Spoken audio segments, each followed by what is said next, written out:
guys, salam sejahtera kepada ibu dosen pembimbing dan salam sejahtera kepada kita semua. Perkenalkan, nama saya Melisa dengan NPM 1951093 dan sekarang saya akan membahas sedikit materi dalam hukum administrasi negara. Nah, bab pertama yang akan kita bahas pada kali ini adalah keputusan dalam hukum administrasi negara. Nah, sebelum kita membahas keputusan dalam hukum administrasi negara itu apa, sekarang kita membahas dulu apa sih keputusan itu secara umum.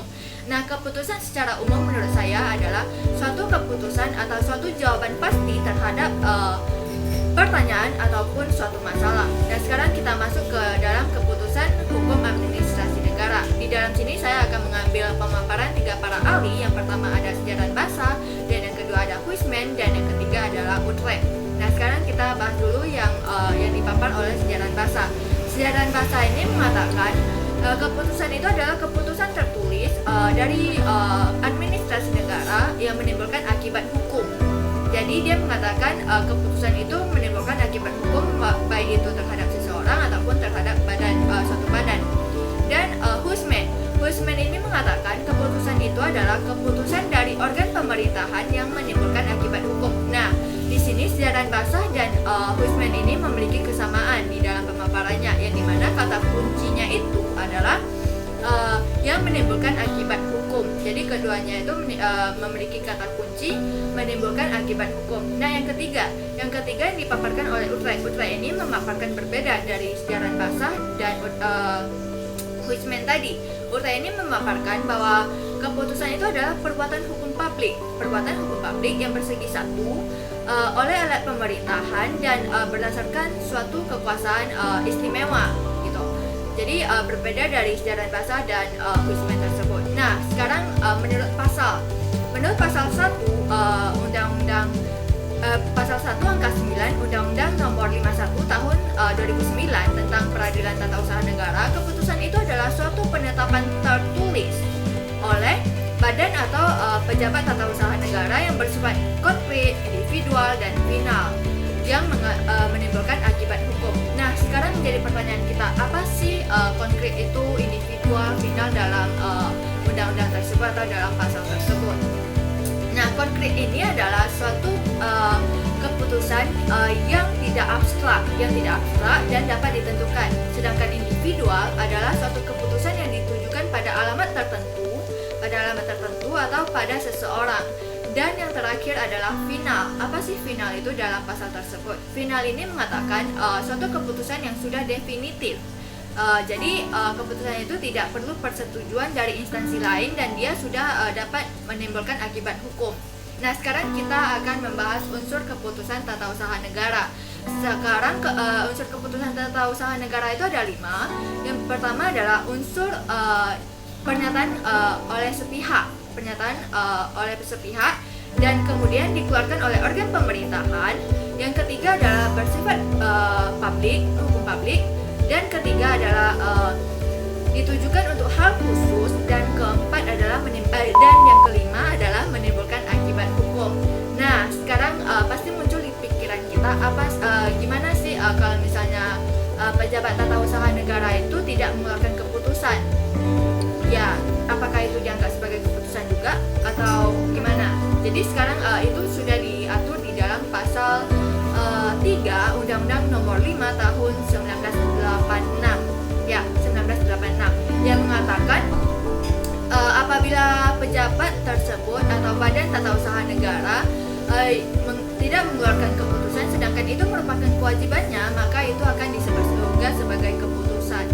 Nah, bab kedua yang akan kita bahas pada kali ini adalah kedudukan dan tindakan hukum pemerintah. Jadi sebelum kita membahas lebih dalam bab ini, kita akan mengetahui terlebih dahulu apa sih pemerintah itu. Jadi pemerintah adalah organisasi yang memiliki kekuasaan untuk membuat atau menerapkan hukum serta undang-undang di wilayah tertentu atau di wilayah tersebut. Nah, untuk mengetahui kapan hukum administrasi negara ini terlibat dalam pergaulan hukum publik dan kapan terlibat dalam hukum perdata, kita sekarang akan membahas tentang reposisi. Yang dimana di dalam reposisi ini mengatakan kalau dalam perspektif hukum publik, negara itu disebut dengan organisasi jabatan, sedangkan dalam perspektif hukum privat, negara itu adalah badan hukum publik. Nah, jabatan itu punya hak, kewajiban, serta wewenang. Jadi untuk melakukan tindakan hukum, namun jabatan itu tidak dapat bertindak sendiri. Jadi perbuatan hukum jabatan itu dilaksanakan atau dilakukan oleh pejabat, sehingga pejabat itu bertindak untuk atas nama jabatan. Nah, sekarang hak dan kewajiban itu berjalan terus walaupun pejabatnya itu berganti, karena yang dimana yang memiliki hak, kewenangan dan tugas itu adalah jabatan, bukan pejabat tersebut. Nah, jabatan dan pejabat itu diatur dan tunduk pada hukum tata negara atau hukum administrasi negara. Sedangkan pejabat itu diatur dalam hukum kepegawaian. Nah, dalam hukum administrasi negara, tindakan hukum jabatan pemerintahan itu dijalankan oleh pejabat pemerintah. Dengan demikian, yang dimana reposisi ini, pemerintah berdasarkan hukum publik adalah sebagai wakil dari jabatan pemerintahan. Sedangkan kalau dalam hukum privat itu adalah sebagai wakil dari badan hukum pemerintahan. Nah, kedudukan pemerintah itu sebagai subjek hukum mewakili dua institusi. Yang pertama adalah jabatan pemerintahan dan yang kedua adalah badan hukum pemerintah. Nah, sekarang kita akan membahas unsur-unsur tindakan pemerintah. Jadi yang pertama, tindakan tersebut dilakukan oleh aparatur pemerintah. Dalam kedudukannya itu disebut sebagai penguasa, dan kemudian tindakan ini dilaksanakan dalam rangka menjalankan fungsi pemerintahan. Kemudian tindakan yang dimaksud sebagai sarana itu adalah untuk menimbulkan akibat hukum. Jadi tindakan tersebut menimbulkan akibat hukum. Kemudian tindakan itu dilakukan berdasarkan norma wewenang pemerintah. Kemudian tindakan tersebut berorientasi pada tujuan tertentu berdasarkan hukum. Jadi tindakan itu memiliki tujuan tertentu sesuai dengan hukum yang ada. Kemudian tindakan hukum pemerintah dapat berbentuk tindakan berdasarkan hukum publik dan hukum privat sesuai yang telah kita bahas tadi pada reposisi. Kemudian sekarang kita akan membahas tindakan hukum publik dan tindakan hukum privat. Nah, tindakan hukum publik itu apa sih dan tindakan hukum privat itu apa? Gimana? Jadi tindakan hukum publik adalah tindakan hukum yang dilakukan oleh penguasa dalam menjalankan fungsi pemerintahan. Sedangkan tindakan hukum privat adalah tindakan yang dilakukan pemerintahan dalam pergaulan hukum perdata, keperdataan yang menimbulkan hak dan kewajiban. Nah, bab 3 yang akan saya bahas pada kali ini adalah asas-asas umum pemerintahan yang baik atau disingkat sebagai AAUPB. Nah, pasti muncul di benak kita, kenapa perlu adanya AAUPB ini? Kenapa perlu adanya asas-asas umum pemerintahan yang baik ini di pemerintahan kita? Nah, jadi asas-asas umum ini atau AAUPB ini dijadikan dasar, pedoman atau tata cara bagi pelayanan pemerintah dalam menjalankan tugasnya supaya menjadi lebih baik, sopan dan adil.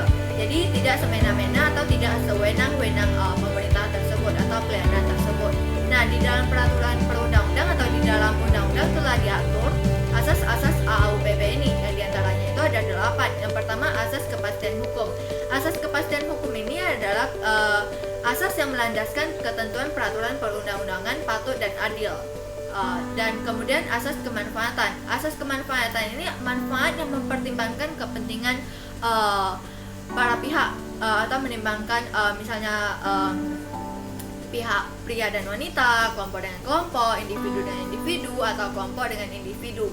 Nah, kemudian masuk ke asas ketiga, asas ketidakberpihakan. Setelah kita mempertimbangkan atau pemerintah tersebut mempertimbangkan di asas kemanfaatan, di asas ketidakberpihakan ini atau asas ketiga ini, para pihak tersebut tidak merasa diskriminatif atau pelayanan tersebut tidak diskriminatif. Kemudian asas kecermatan. Nah, asas kecermatan ini, keputusan itu berlandaskan sesuai dengan legalitas dan dokumen yang ada atau dokumen yang lengkap supaya mendukung legalitas, sehingga sebelum melakukan keputusan atau tindakan itu ditetapkan, keputusan itu disiapkan secara matang atau cermat. Dan kemudian asas tidak menyalahgunakan kewenangan, yang dimana asas ini tidak mengutamakan pihak pribadinya atau pihak tertentu, jadi tidak digunakan untuk kepentingan sendiri. Kemudian asas keterbukaan. Nah, asas keterbukaan ini, masyarakat itu dapat mengakses informasi-informasi yang mereka mau, informasi yang benar, jujur, yang tentunya sesuai juga tidak melanggar hak pribadi orang lain dan rahasia negara. Kemudian asas kepentingan umum. Asas kepentingan umum ini adalah asas yang mendahulukan kepentingan masyarakat atau umum untuk masyarakat tersebut. dan asas pelayanan yang baik. Nah, sesuai dengan nama asasnya saja, kita dapat mengetahui asas pelayanan yang baik itu seperti apa, yaitu pelayanan yang baik yaitu prosedur yang jelas dan biaya yang jelas dan waktu yang tepat gitu. Jadi asas pelayanan yang baik ini tentunya misalnya ya saya kasih contoh, misalnya kantor ini atau pelayanan ini buka pada jam 8, ya pasti tepat waktu, harus jam 8, jangan bilangnya jam 8 tetapi bukanya jam 10. Nah, bab keempat yang akan kita bahas pada kali ini adalah perlindungan hukum dalam hukum administrasi negara. Nah, sekarang kita terlebih dahulu akan mengetahui apa sih perlindungan hukum tersebut. Nah, di saat ini saya akan mengambil pemaparan 3 para ahli, yang diantaranya ada Sajipto Raharjo, yang kedua Filipus, dan yang ketiga CST Council. Sajipto Raharjo mengatakan perlindungan hukum itu adalah memberikan pengayoman kepada hak asasi manusia yang dirugikan orang lain. Sedangkan menurut Filipus, dia mengatakan perlindungan hukum itu adalah perlindungan akan harkat, martabat, serta pengakuan terhadap hak asasi manusia. Nah, di sini antara Sajipto Raharjo dan Filipus ini memiliki kesamaan, diantaranya yang memiliki kata kunci yaitu hak asasi manusia, yaitu memberikan pengayoman atau perlindungan kepada HAM, hak asasi manusia tersebut. Nah, menurut CST Council mengatakan perlindungan hukum itu adalah berbagai upaya hukum yang diberikan aparat penegak hukum untuk memberikan rasa aman dan tidak ada ancaman dari pihak lain. Jadi masyarakat itu merasakan bahwa perlindungan hukum tersebut itu memberikan kita rasa aman dan tidak ada ancaman dari pihak manapun. Kemudian kita akan membahas macam-macam perbuatan pemerintah. Perbuatan pemerintah di sini ada 3, yang dimana perbuatan pemerintah dalam pembuatan peraturan perundang-undangan, dan kedua adalah perbuatan pemerintah dalam penerbitan keputusan, dan yang ketiga adalah perbuatan pemerintahan dalam bidang keperdataan. Nah, sekarang muncul pertanyaan di benak saya, yang dimana apakah penguasa itu dapat melakukan PMH atau dikatakan perbuatan melawan hukum? Nah, penguasa itu dapat melakukan PMH, dapat dikatakan melakukan PMH atau dapat dikatakan melakukan perbuatan hukum, perbuatan melawan hukum apabila dia melanggar hak subjektif orang lain. Nah, sekarang yang menjadi pertanyaan kita, hak subjektif orang lain seperti apa?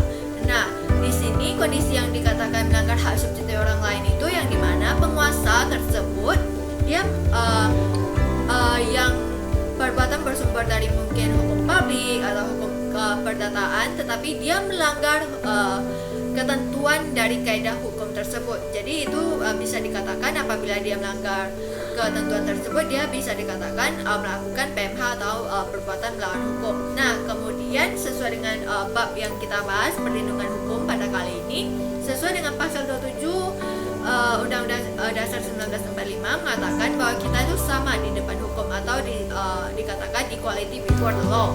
Nah, di sini juga saya akan membahas satu pasal, yaitu pasal 1365 KUH Perdata, yang mengatakan tiap perbuatan yang dilakukan yang melanggar hukum atau menimbulkan kerugian bagi pihak manapun atau pihak orang lain itu akan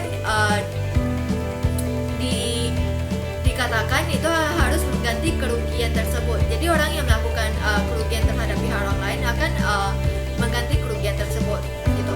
Nah, sekarang kita masuk ke perlindungan hukum dalam bidang publik. Perlindungan hukum dalam bidang publik ini ada 2, yang pertama preventif dan yang kedua adalah represif. Nah, perlindungan hukum preventif itu seperti apa sih, dan perlindungan hukum represif itu seperti apa? Nah, sekarang preventif ini adalah suatu kesempatan yang diberikan pemerintah dalam memberikan keberatan sebelum terjadinya sesuatu. Sedangkan represif ini, perlindungan hukum represif ini adalah bertujuan untuk menyelesaikan sengketa. Jadi perlindungan ini diberikan kesempatannya pada saat telah terjadinya sesuatu. Oke, sekian dari materi yang ingin saya paparkan atau materi yang ingin saya bahas pada kali ini mengenai hukum administrasi negara. Semoga bermanfaat dan salam sehat untuk kita semua. Bye bye.